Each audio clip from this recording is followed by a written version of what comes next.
Around the world, men, women, and children of sound mind are reporting an extraordinary experience. One type of experience has been repeatedly related, an experience with a consistent narrative structure that has come to be called an alien abduction. It may be day or night. People may be in bed or driving in their car when their environment fills with a strange light. They report being taken from their surroundings by beings of unknown origin, often passing through the very walls around them, moving through the air and into what is sometimes described as a ship. In this new environment, they describe the presence of beings of generally humanoid appearance, with transfixing almond-shaped eyes and thin, narrow faces, some of whom may seem almost familiar. They describe being subjected to a series of physical examinations and medical-like procedures, apparently involving the taking of sperm and ova samples. Telepathic contact is reported with these beings, who may attempt to soothe the individual's panic with a stare or an instrument, or with a simple touch. Often a visionary element is conveyed visually or telepathically, depicting images of life on Earth being threatened with extinction by natural or man-made forces. Subsequently, men and women alike may describe being presented with a child whom they understand to be their own, and who seems to be a hybrid offspring of the person and these beings. Upon their return, they may report discovering strange markings on their bodies and unexplained burn marks on the ground.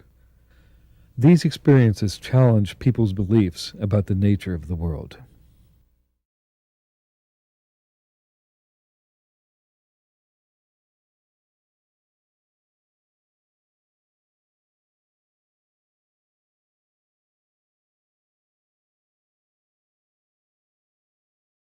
Thank you. Good evening. I think of this as sort of our own little Berkeley Street X-Files. Let's call it the alien connection. It may be about good aliens or bad aliens, or real aliens or imagined aliens. I just want to be clear, I'm not a partisan. I think my job tonight is simply to catalyze the conversation, to keep it on track. It's most certainly not to be the arbiter in any way or the judge of whatever truth develops on the stage this evening. The good thing tonight is that our principal guests are both famous researchers and best-selling writers on the subject. My friend John Mack, as everybody here knows, is a clinical psychiatrist and a professor of psychiatry at the Harvard Medical School. He was also a celebrated writer before the whole alien abduction subject came into his ken. He won a Pulitzer Prize for his biography, no small prize, for his life of T.E. Lawrence of Arabia. The book was called A Prince of Our Disorder. But Hopkins is the man who, among other things, brought John Mack into this field. Bud Hopkins is a painter and a sculptor. He was drawn into the abduction research field 20 years ago. By now he has tracked down 600 reports of these experiences with aliens. It was his seriousness and his good faith, as well as his evidence, that persuaded John Mack to take a harder look. And then it was the abductees, the experiencers, and their stories who convinced both of them in somewhat different ways, as we'll hear tonight, that something was going on here and that serious attention had to be paid. My question for John Mack and Bud Hopkins is beginning to end, what is your definition of the reality in which you think these things are happening? Are we talking real happenings in time and space that can be verified as other such things can be? And if not that, how is this reality different, say, from dream reality? Is this the same dimension of reality as alien abduction? I think we're all ready to meet the principals, and I just asked them onto the stage, Bud Hopkins and John Mack.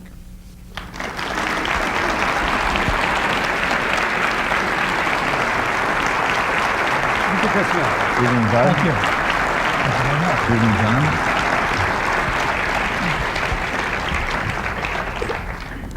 John Mack, the author of Abduction. Dr. John Mack. Thank you.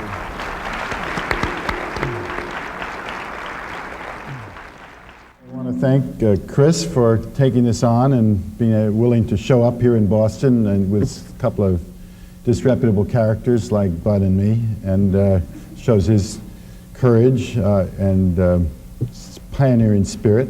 I also want to express my appreciation to Bud for, I don't know if I really feel this way actually. I'm not so sure I am appreciative that he introduced me to this field. I mean, it's been a lot of trouble actually.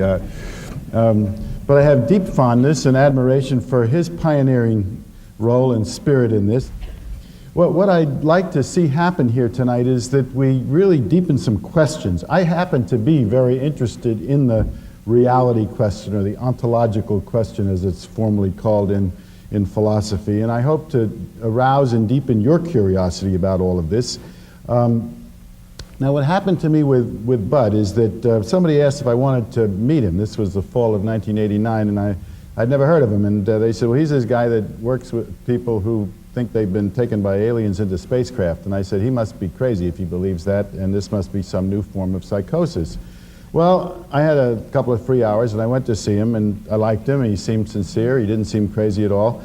And he was telling me about people who were telling stories that they didn't believe themselves, that they were questioning. They sounded like pretty healthy people, which I've seen now worked intensively with about 130 of these people, is that the stories are consistent, they are described with intense feeling, appropriate self-doubt, they are shocked when they hear other people have had the same experiences because that tends to affirm that it's real. They have nothing to gain by this, and they don't seem to fall into any category whatsoever. And as I've gone more deeply into this, this is held up. Now, the fact that what they are describing isn't possible in our reality is not my fault.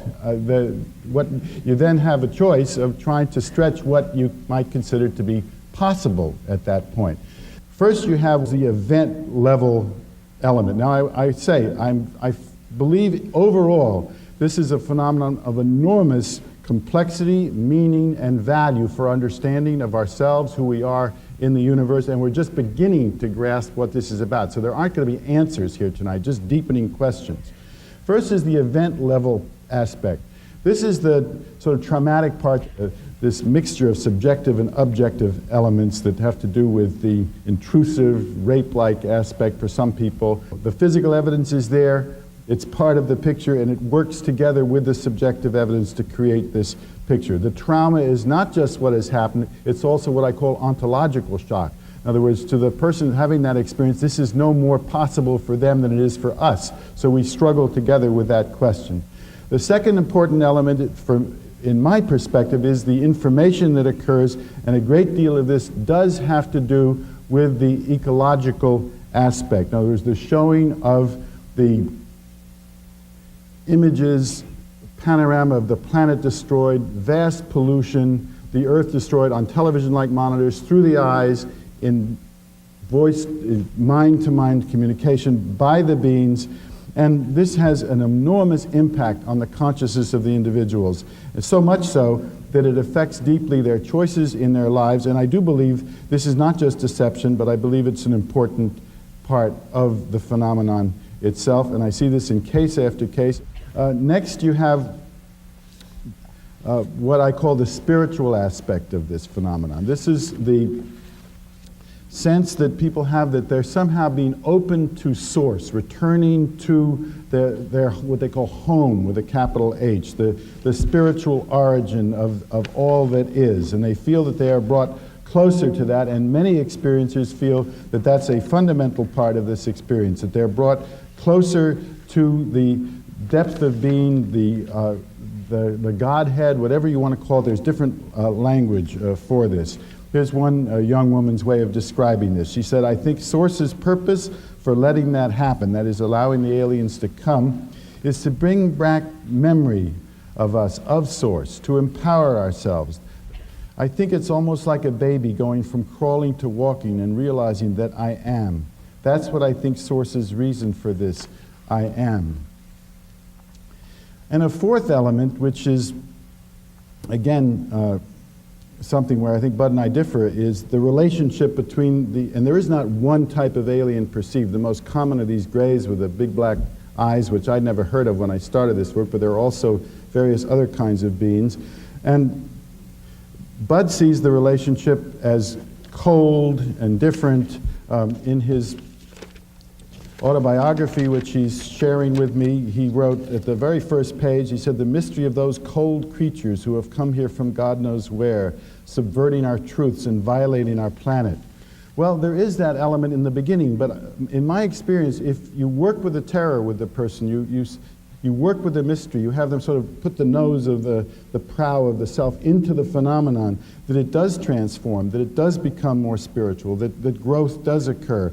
And sometimes there can be this, not just this sort of transient sense of loving connection that is manipulated, but some deepening bond that lasts throughout this relationship across these dimensions, and that this is a very deep, powerful phenomenon. Why is there so much resistance to accepting, or at least realizing what's going on? And I think at the heart of this, even more fundamental than the terror of the helplessness, the lack of control, we know that it represents that, and people are afraid that they can't protect their children, and that this is a kind of intrusive, overwhelming kind of phenomenon. But I think even deeper than that is this ontological problem, in that this absolutely defies our categories. In other words, if we are, if our worldview is one that can master knowledge through experiment, through the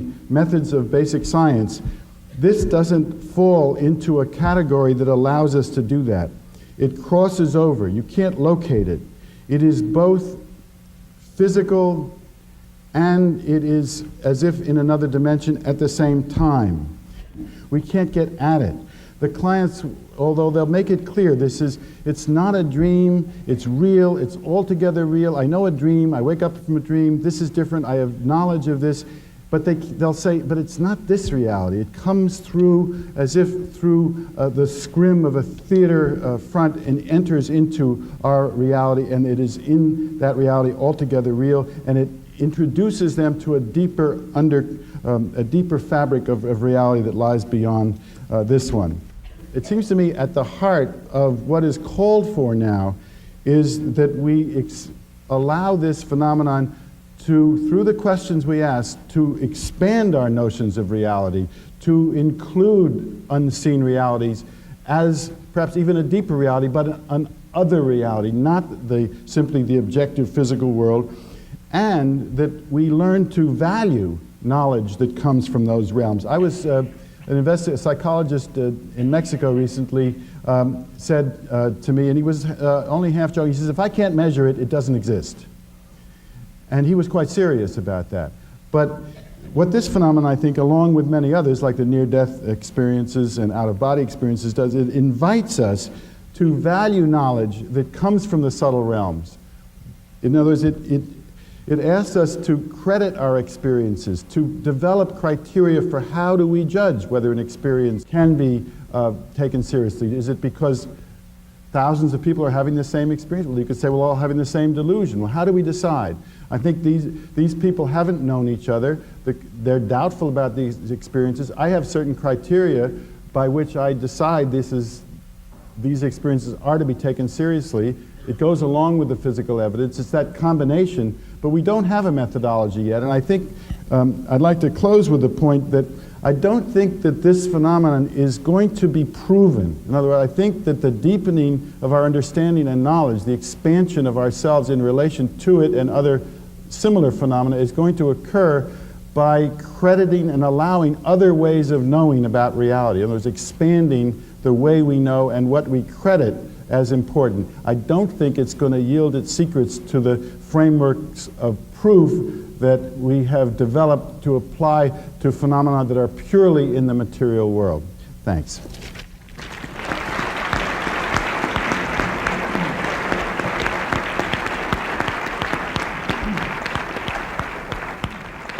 Thank you. Bud Hopkins, as you probably all know, is the author, maybe most famously, of Intruders. It's a book. It's also a general theory of what's going on here.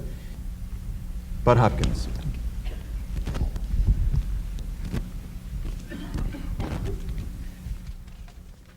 I am very pleased to be here and flattered to be here, and I would like to express my appreciation to John and to his associates and to Karen and those who planned this.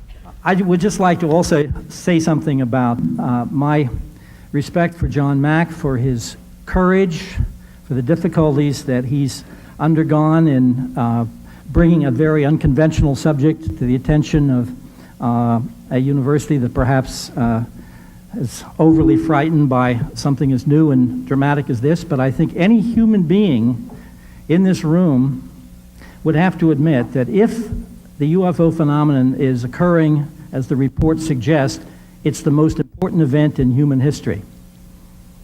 And if that's the case, I don't think any institution or organization is being very wise to oppose the investigation, the serious investigation of such a phenomenon. In order to discuss this intelligently, we must know that the data we're relying on is reliable data, is solid.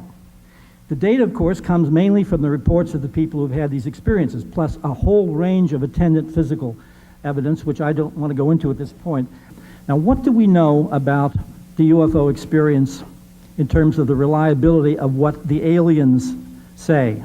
And I use the word aliens for want of a better term. The first thing is that the aliens are extraordinarily deceptive and operate in a covert manner. There is no doubt about that. There is no possible way that anyone who's looked into this phenomenon can say anything to the contrary of that, simply because we have a whole history of what we have to call screen memories, when the UFO occupants make us see things that are not there in order to hide the way they actually appear, the way the memory of the experience very, very often has been stolen from us, which is not only an act of theft, it's an act of deception, and it can't possibly really be defended so far as I'm concerned. Now, there are all kinds of wonderful stories to illustrate this sort of control that they can have over our perceptions. I was working with a woman once who was recalling an experience. She's on the table inside a ship. There's a physical examination taking place. It's extremely painful, demeaning, and so forth, and she is not only enraged and furious, but she's scared to death and she's undergoing pain. And the head alien, as we know from these accounts, often happens, walks over, puts his hand across her forehead, and she said the pain disappeared. She felt waves of the most profound love she has ever felt in her life. She said she would sacrifice her own children for the love that she felt for this being. It was just beyond anything she had ever known. No pain, no anger, and total love. He walked away from her, took his hand away, of course. The pain came back. She began to get angry again. She was hurting again. She was furious again. And he came back and he put his hand on her head, and she would have again sacrificed her children for that love. Now, that kind of manipulation is, of course, something that's part and parcel with the alien means of operating. At any rate, this kind of deception goes on and on. People have been made to feel that they were themselves aliens in an early life, made to see themselves as if they have alien hands and so forth. All kinds of imagery seems to be played into people's heads. I know this totally sounds crazy. You have to read the background information supporting this. But I'm trying to start with what I assume many of you already know about the phenomenon. So the basic first point here is that we can't trust the data, that we can't trust what the aliens are saying to us under any conditions. As a second major fact, we know what happens to individuals who are reporting abduction experiences psychologically. We know that they are psychologically scarred. The only set of psychological tests which, so far as I know, were ever done on this matter were done, I was partly involved in this in 1981. Dr. Elizabeth Slater, a psychologist, tested a group of abductees, or people reporting these experiences. She was not told the nature of the sample she was testing, anything about their UFO experiences, but she found that all of them shared three deficits psychologically. All had low self-esteem, all had a certain dissociation in their attitude towards their bodies, their physicality, their sexuality, and all had a lot of trouble trusting people. Well, at any rate, she pointed out, when we later told her after she wrote a report, the nature of the sample that she had tested and what they had experienced, and she said, though this doesn't prove anything, if these people had had the experiences they reported, then these are precisely the kinds of deficits one would imagine would accrue. And she said it's very much like what happens when you get a rape victim. Now, the next thing is, are these experiences, and I'll try to be very brief, are these experiences transformational in any way? And of course they can be transformational in a wonderful way, provided they meet therapists and a support group and other people who are associates in this field who can lead them through their experiences in such a way that they understand that they're not crazy, that there's no blame to be ascribed to them, and so forth. The therapist, the support group, and friends and family provide the safety net that create that transformational experience. I don't think there's any doubt about it. We want these people to become much more whole. We want them to feel a sense of healing. It's an extremely delicate and difficult new kind of procedure of therapy that has to be developed really at this point. I'm not a therapist myself, unlike John, but I feel that what we do if we work with these people is a kind of de facto therapy. Will you sum it up by describing the nature of the reality plane that you think Okay. that this is real in? Very good. The nature of the plane is this. The UFO phenomenon runs a tremendous 180-degree gamut from being totally physical, nuts and bolts. When the thing comes down, it could break the tree branches down from the top, leave marks on the ground. People are floated out of buildings, are scarred, their bodies are marked. The craft can show up on radar, they can be photographed, etc. Totally physical. And on the other end, totally paranormal. All the communication is telepathic.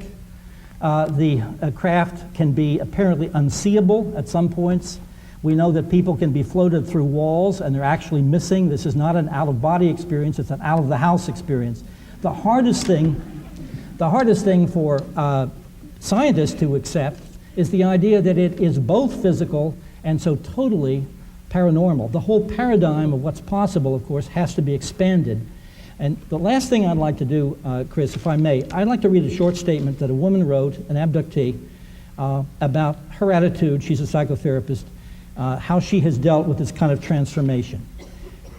She said, "We of the earth are in possession, due perhaps to our biology, of an innate humanness which is often translated into a deeply spiritual humanism. It's the basis of our moral sense, of the feelings of caring, empathy, love, and responsibility we have for one another, for our children, and for the planet. From my experiences with the aliens, I've come to believe that their entire paradigm is radically different from ours, and that our sense of right and wrong, good and bad, does not apply for them. They're very different from us, not only physically, but in their understandings, motives, goals, and purposes. I do not believe that they are the great redeeming power some may wish for, but only beings with a different set of principles. Therefore, we must assume responsibility for ourselves and each other. It places the burden of care for one another and for the planet squarely with each one of us.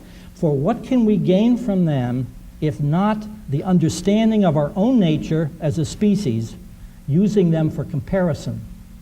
My curiosity about them is unbounded, as is my grief, confusion, and fear. But what I have found, what I return to each day, be it coping mechanism or epiphany, is that I want to immerse myself in my humanity, in my humanism, in my caring for other humans, for life on our planet, and for the earth itself." And this statement of hers is a statement which I absolutely 100% endorse. Thank you very much. Thank you. Thanks, Dave. Are there differences to probe here? Are there things you want to ask about each other's presentations? Okay, I had a question, John, when you talked about when you work with people and it takes on a deeper, more spiritual level and so forth. The model that presents itself to me is that we know these experiences happen from childhood on. And let's assume a giant pyramid of individuals. So let's assume at the bottom of this pyramid are all the people who either die along the way or have terrible psychological problems, become substance abusers or whatever it is.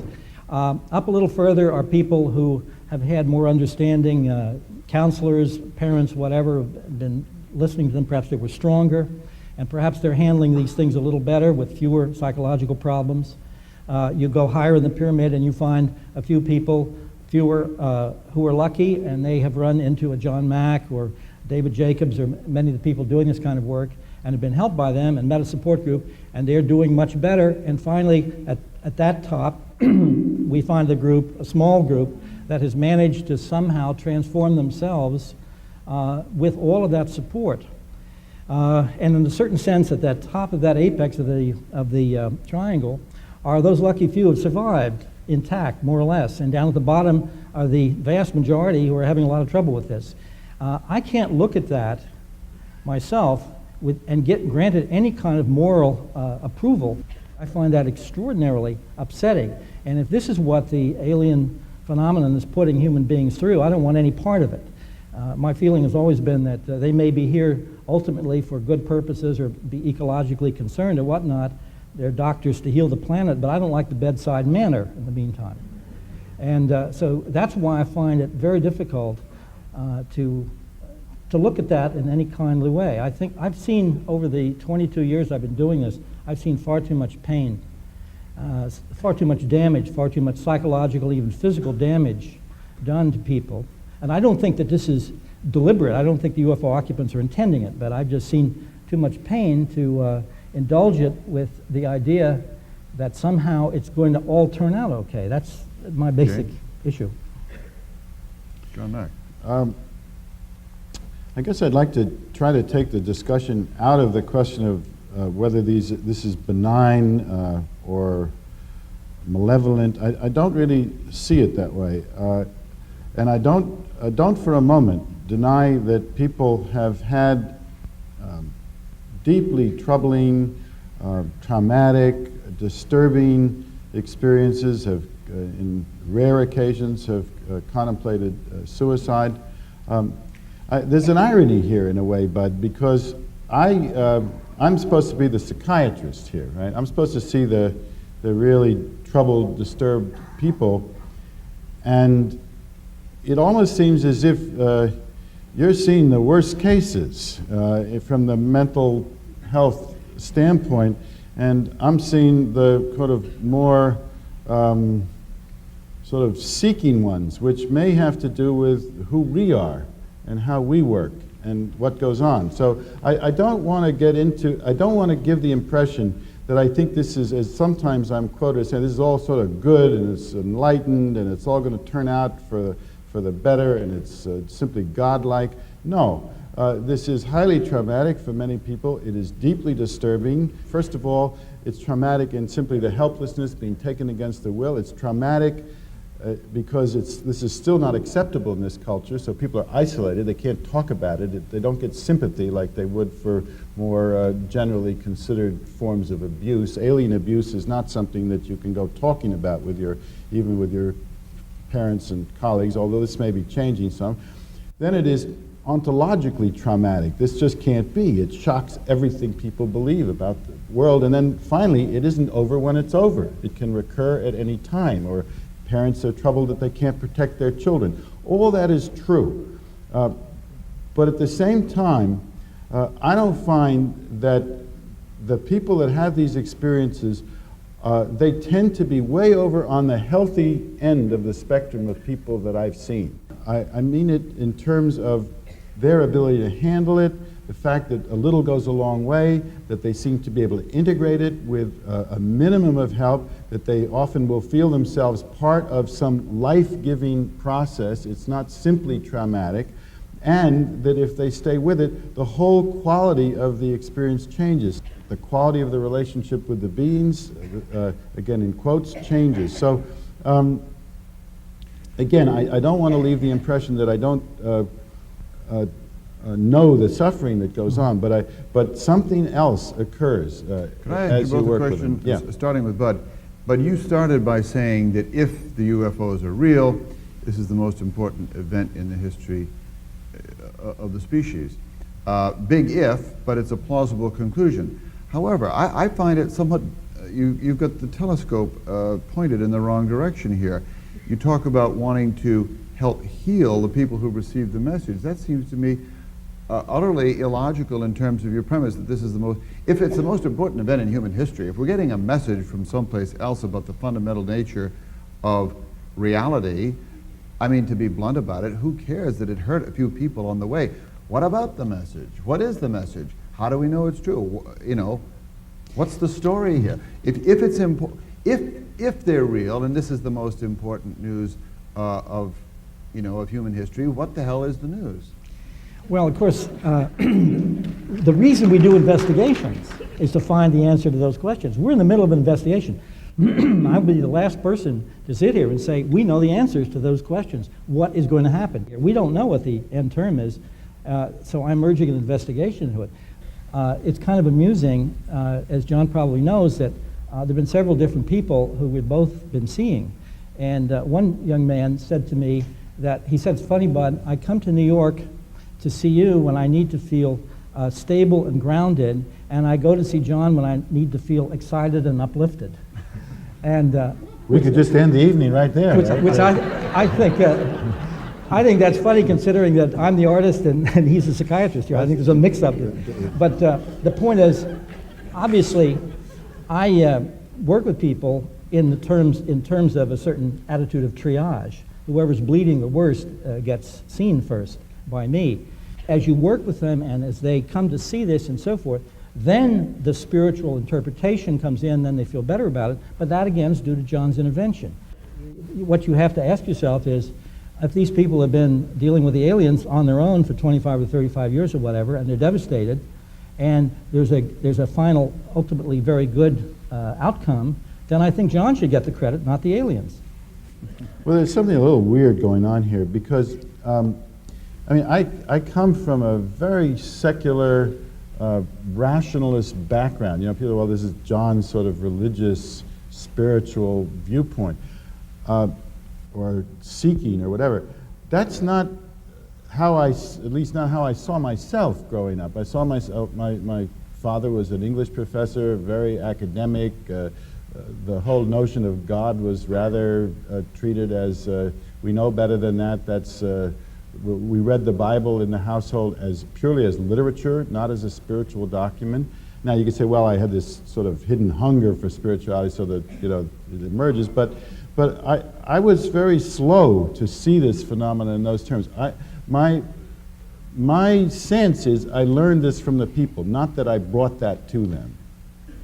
Your whole sense, as you said, was that this is a kind of information that defies our basic categories that we think in. Certainly, you in the medical scientific world.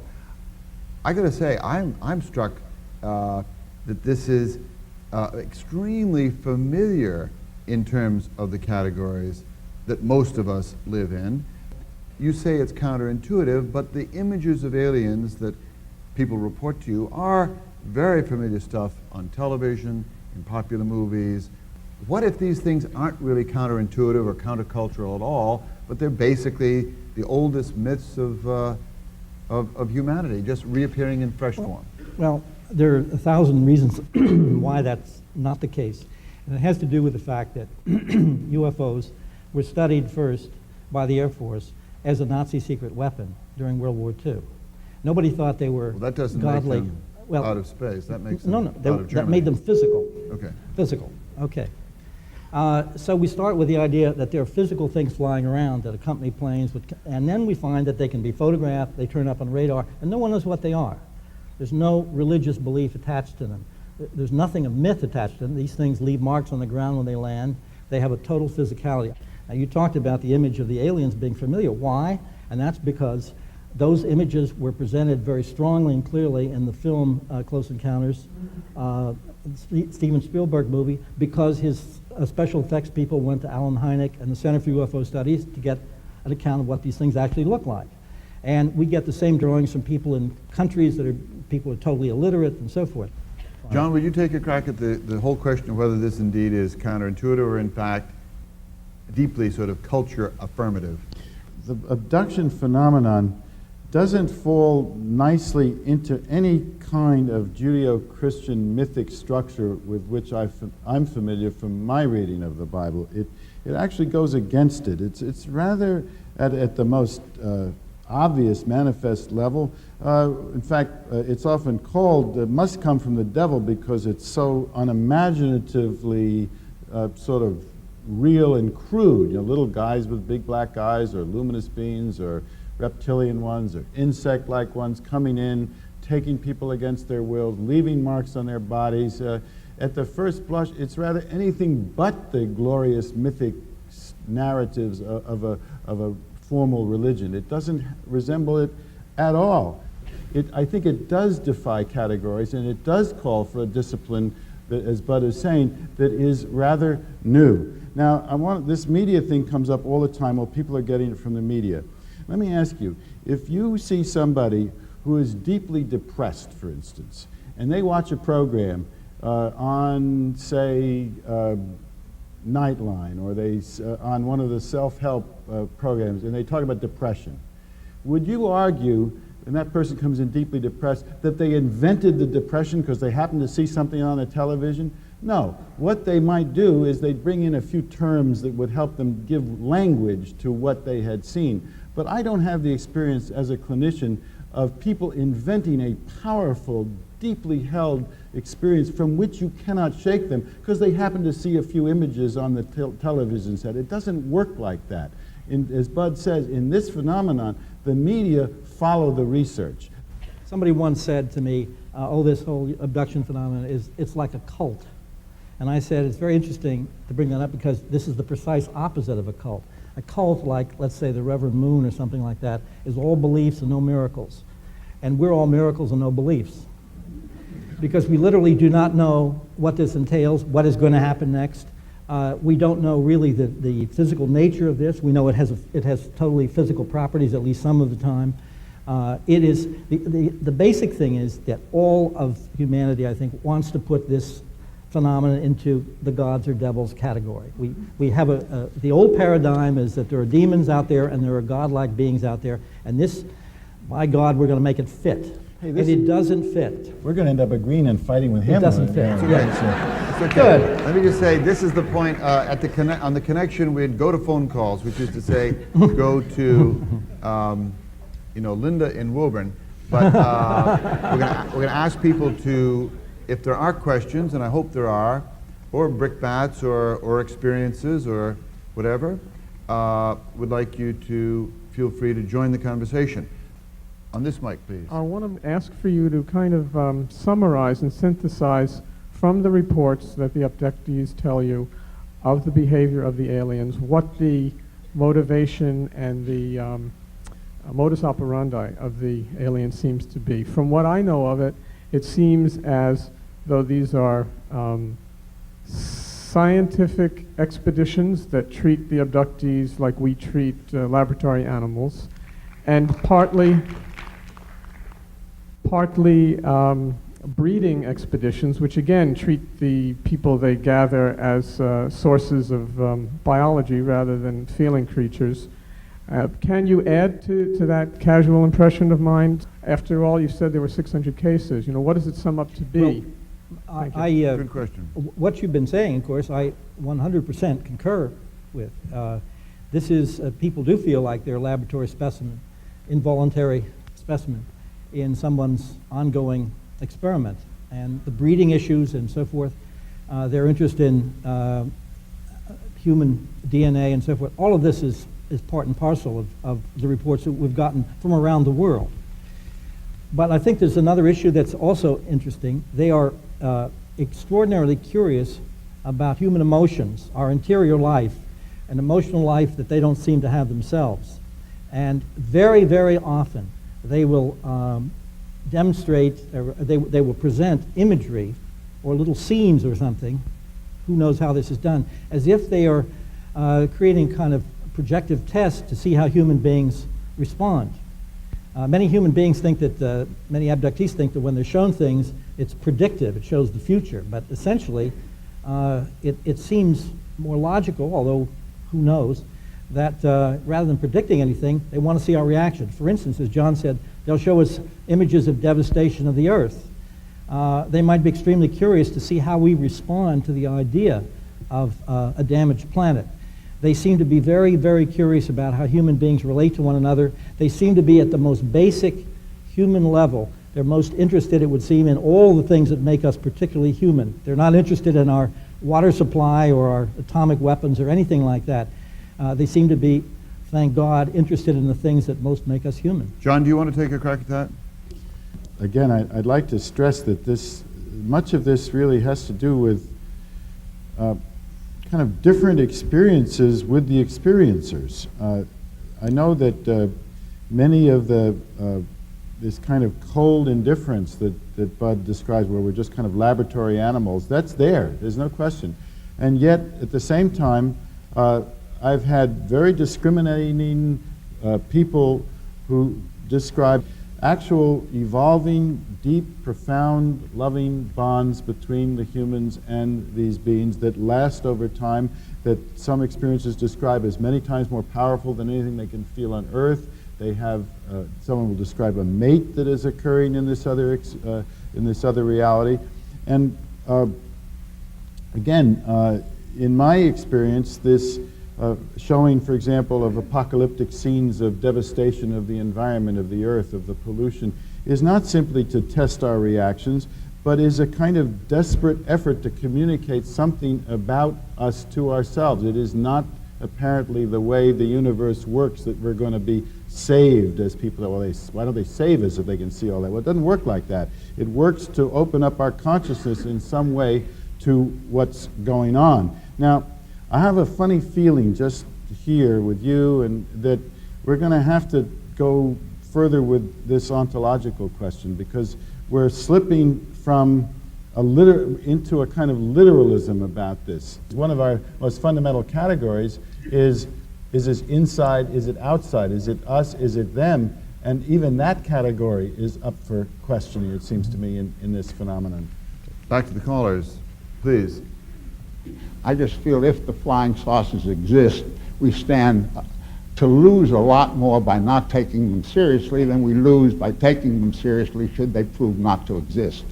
And it's a really shame on all of us that we don't take it very seriously. Very good. Please. I just have a brief statement and a question. First, I'd speak for myself, and I believe most other people here. We thank you for your courage in bringing this topic to the mainstream. And my question is this. You folks seem to be examining this issue on a psychological level. Have you given any thoughts, or have others that you're aware of given thoughts to why these individuals are targeted for abduction on a physical level, DNA or chemical? Thank you. I have seen nothing that I could pinpoint that would suggest a particular person has been abducted, other than we do recognize that children of abductees are likely to, at least some of them, be abducted as if a particular bloodline is being studied, but we don't know why that particular group. I have people from all races, people from the Orient, from the West, from South America, North America, from Europe. One of the most recent people I've been working with had all of his experiences in Israel, abduction experiences. It is an international, global phenomenon, and there's no way that anybody has been able to figure out anything that would suggest why particular people are targeted. But we do know the psychological damage is pretty similar no matter where the people are abducted. Fair question. Please. Hi.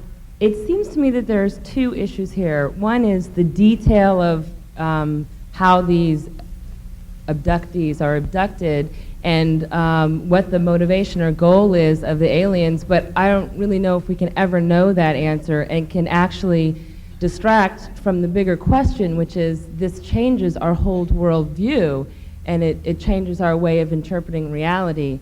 And I'm wondering from John, you keep bringing up the issue of our the ontology of it, and what is it that you want us to take away from this evening of how, since we're agents of interpreting life, we can't, there is no objective reality. It's us as interpreters. So what do we take away from this evening that is part of your understanding of this experience? I suppose it's curiosity to ask, to deepen the question, to perhaps to be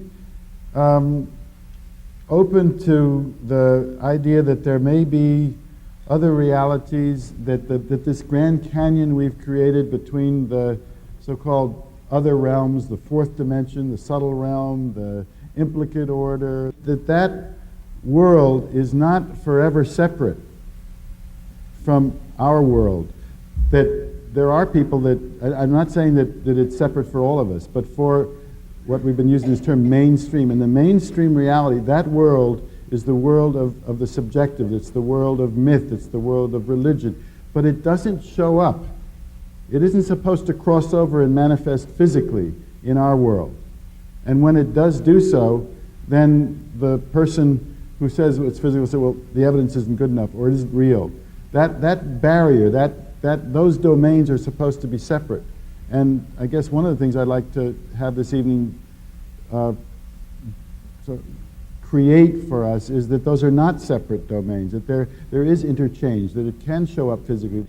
Bud says, well, it's how much it takes to convince somebody. I don't think the physical evidence by itself is going to give us, it's not going to give us a smoking gun. It's inviting us to stretch to reach it. I sometimes call this an outreach program from the cosmos to the spiritually impaired. In other words, it is cracking our consciousness to open to the fact that there's a vast range of realities out there that we can experience if we can crack this shell that we've created through the constrictions of our mindset. Yeah, I'd like to add something to this in terms of what we would like people. When I work with people and we're doing, say, hypnotic session, and they're in the middle of the experience, perhaps they're on an examining table and they're reliving it, I will say to them very often, just as a kind of therapeutic device, if you could speak to the aliens right now, what would you ask them? What would you say to them? In other words, you have now total freedom. What would you say to them? This is, of course, very important. What they generally want to say is, leave me alone. Leave us alone. And then they will say, explain what you want from us. What do you need? I would help you if you tell me. Why are you doing this? Why me? And one of the reasons I do this is I'm essentially wanting people to feel empowered in their own humanity. As I read in that statement, one of the most wonderful things is people really rediscover the richness of the human spirit and their own resources, by contrast to the UFO occupants who, it seems to me, are the spiritually impaired that are here to, let's say, absorb what they can of the things that are the most wonderful things about human beings. The fact that we love one another, we have emotions, we have jokes, we make love, we have sex, we care for our babies, we care for our planet. They seem to be in awe of those human resources. And if there's anything I would like people to come away with tonight, it's the fact that they have a new sense of the specialness of being human beings, and the fact that whatever this is from the outside, or whatever its ultimate goals are, it's a poor, thin, spiritual being in relation to human beings and the richness of the human spirit. No, I'm a humanist. I'm not saying that aliens are these spiritual beings. I'm saying that for complex reasons that we're sort of struggling with tonight, the effect of this is often some kind of spiritual growth or expansion. I'm not saying the aliens are these wonderful spiritual beings. No way. You know, it's interesting. I hear what you just said. I sort of have a no, and then yes. You know, like I sort of half agree with you. Like, leave us alone? No. Some people, yes, leave us alone. Others feel deeply aggrieved when their experiences stop, if the experiences are of the more deeply bonding, connected way. Where I totally agree with you is that they are absolutely fascinated with our physicality, our spirituality, our love, our sexuality, our sensuality. I also see us learning a lot from opening our consciousness to this other realm. So I think we're kind of, well, anyway. I just wanted to say one more thing is, I think that we're equally fascinated with them. I don't see there's an imbalance here. I mean, we're all here because we're also curious, and maybe we would do the same thing. I'm not really interested in the aliens at all. I'm interested in us, but I really don't care about the aliens. I don't like what they do. You know, there's a term for this. Actually, you know, the philosopher Michael Zimmerman, you know him, right? He calls this anthropocentric humanism, right?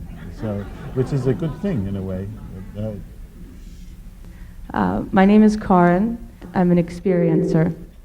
And I, just for the record, am working currently with John. But Bud, my question is mostly, or my statement is mostly for you. Well, I have all due respect for John and his talents as a therapist and a psychotherapist, He's a very wonderful man and a wonderful listener in the professional relationship that I've come to know him.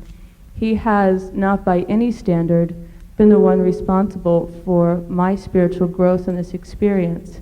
What he and his colleagues provide for me is an opportunity to stand or sit down in a room for a couple of hours and get rid of a lot of stuff that I can't tell to anybody else.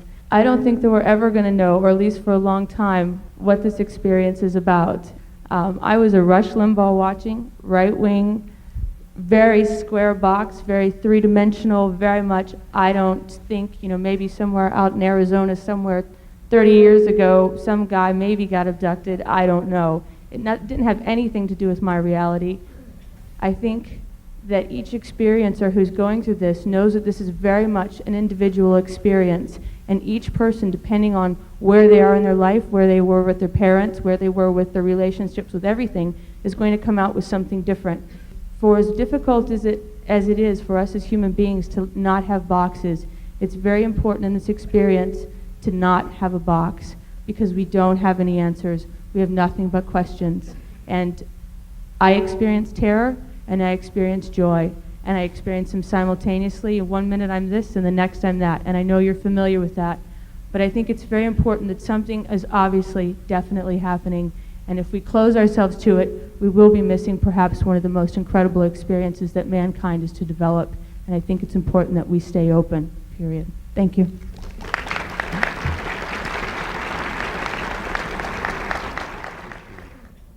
And I know that you, Bud, and I think, John, you also realize that there was a long research tradition in ufology before Bud opened up this field of abduction studies in the early 80s. And there's been a lot of criticism and controversy within the field of ufology about the research paradigm that you both follow, especially in that you rely too much on hypnosis.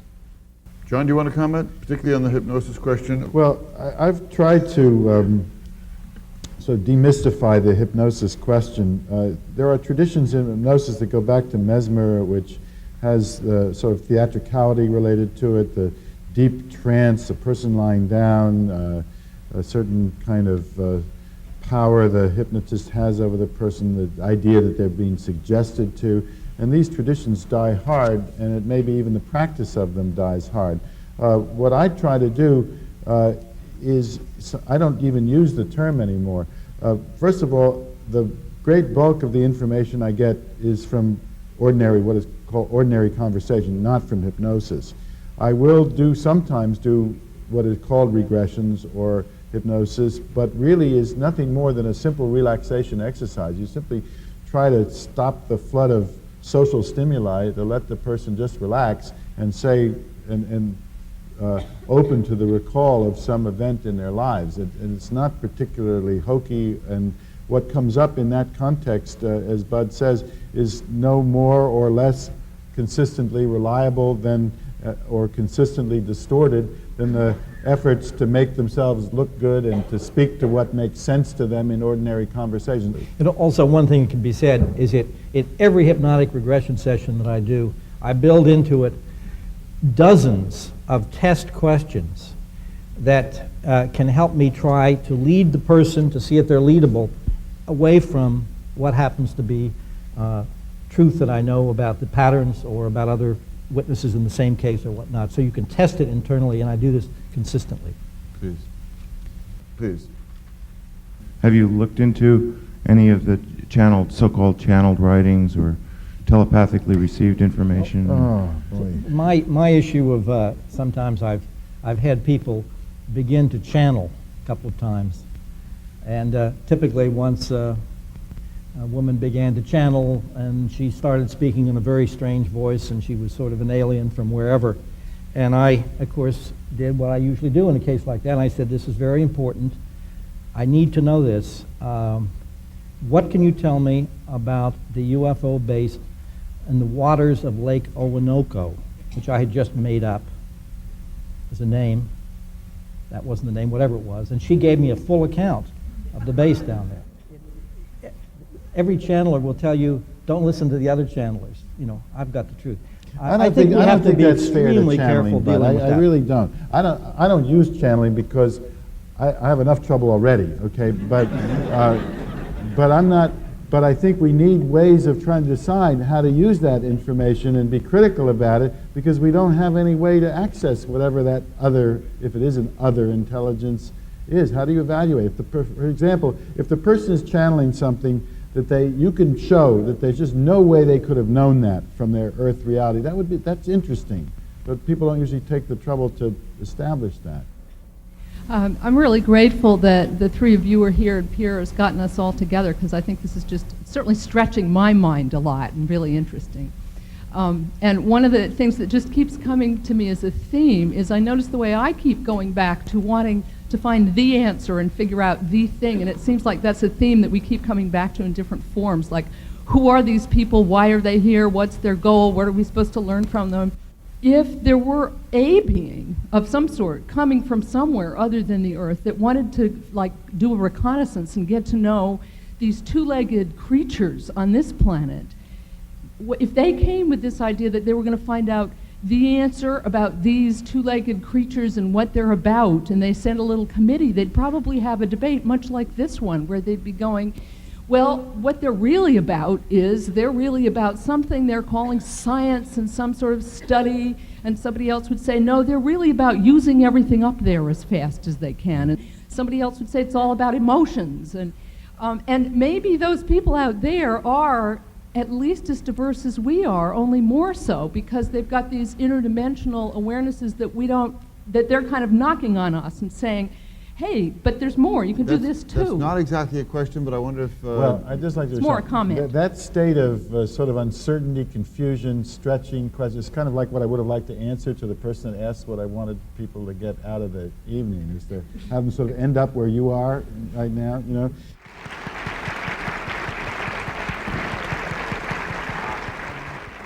I wish you'd both sort of give us a minute wrap, sum up what we've learned and what we ought to be thinking about as we depart. I've taken a complete pledge for myself against any judgment on my own part. I'd love to hear judgments from you, though, about what kind of ground we've covered and where we are. In terms of what we've accomplished tonight, I think one thing is that we've shown that in terms of the raw data, John and I really have exactly the same kinds of material presented by the populations that we've worked with over these many years. I think that the basic difference comes in terms of the interpretation, the spin put on the experiences. And I think that in general, I suppose John is urging a greater curiosity on the part of the people he works with about the aliens themselves and about what their intentions may be, and the whole issue that he's mentioned about ecological concerns and so on. I tend to, by contrast, I think, try to accent living well as the best revenge, so to speak, trying to get people to face the richness of their own lives, their own resources, their own inner strengths, and to put the aliens as much out of their minds as they possibly can to try to live a normal life. There's no way, of course, when you tell somebody who's been through this to put the aliens out of their mind. No one ever possibly can, because it's too enormous a fact.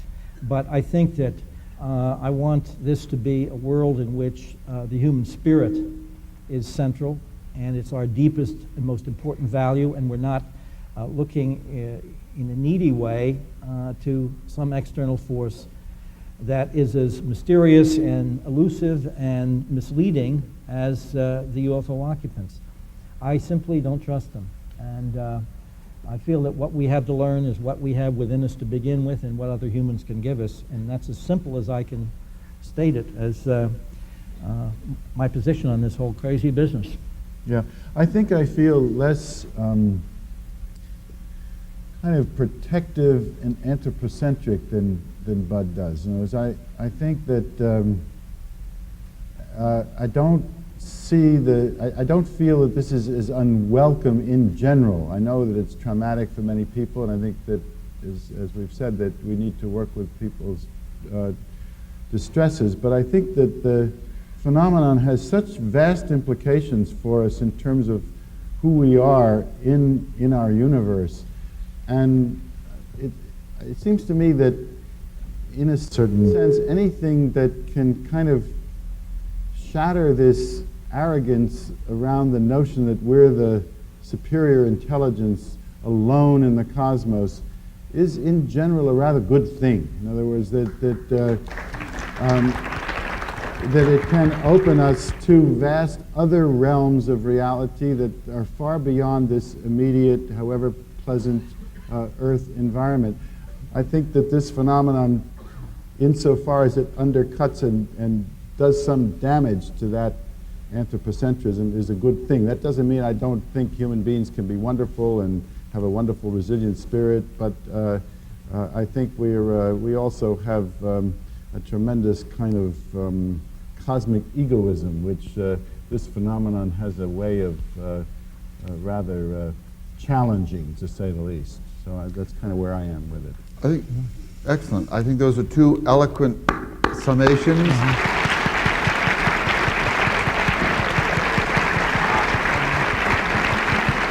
Question here, please. A lot of the most of the people that you seem to have interviewed, you know, don't expect to be abducted, and it seems that there's a lot of trauma, etc. What about people like me who sometimes feel like, hey, I might want to meet an alien? Have you ever interviewed people like that? Are there any people that you've interviewed that have actually wanted to meet them? Yes, but I've never been able to arrange it for anybody.